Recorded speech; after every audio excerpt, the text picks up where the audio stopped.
Hey guys, it's Quick Tip Tuesday again, and today I wanted to talk to you guys about cosmetology school.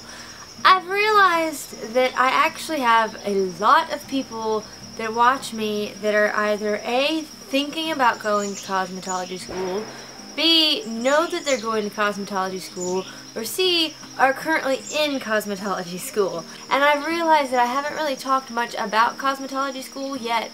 I get so many questions about it.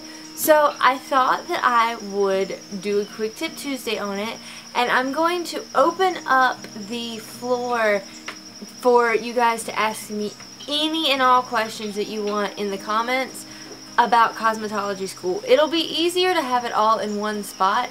Then that way, if you want more videos about it, I'll be able to come back here and look and see what you guys actually want to hear about. I actually got out my old cosmetology school book.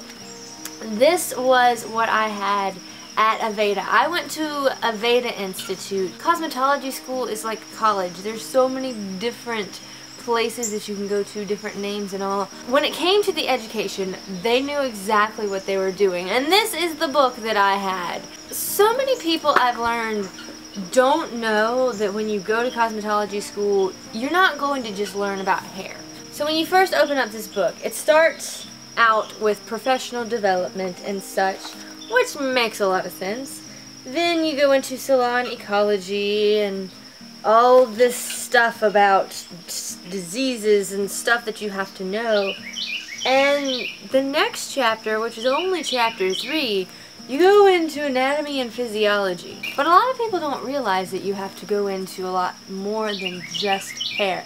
I think that's why the term beauty school dropout is so relevant and true, because people go there thinking that it's going to be really easy when it's actually, it's a bit harder than you would actually think. Then you go getting into the chemistry of hair and such. Then there's salon business. Now personally, I don't think they went into this enough. Then we get into all of the things having to do with hair, which is basically almost the rest of the book. There's a lot of stuff. You're not going to just do hair if you go to cosmetology school.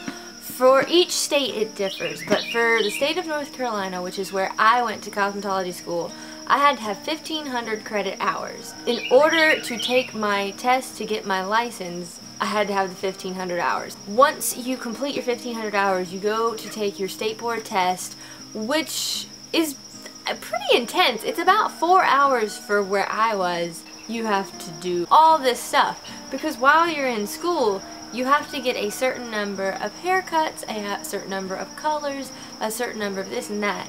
You also have to do manicures and pedicures. It's not just hair. That's really the basic, everything that's really basic about cosmetology school. I'm going to allow you guys to ask me anything and everything about it in the comments, because then I can tailor make an answer to you. So moving on. We've been doing hashtag Sassy September hair, and here are the final pictures of that on Instagram.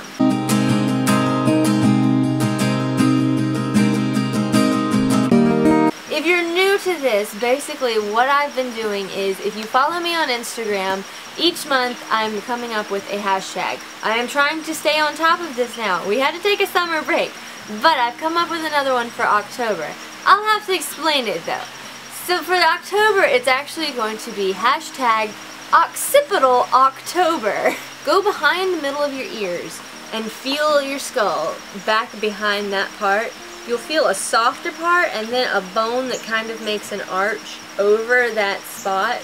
That's your occipital bone. Occipital October is basically going to be any and all hairstyles that are around that area. So low buns, low ponytails, low braids, anything that is in the lower area of your head, that is going to be Occipital October. If you want to be seen in Quick Tip Tuesday, just get on Instagram, follow me at MegAlizabeth9, and put your picture up with the hashtag Occipital October. And finally, question of the day. I asked this a couple weeks ago on Facebook, but I'm going to ask it here on YouTube as well. Who is your favorite Disney villain? But leave me a comment telling me your favorite Disney villain, and if you have any questions about cosmetology school that you would like me to branch off into on other Quick Tip Tuesdays. I will see you guys in the next video. I hope you guys have a lovely week. Bye!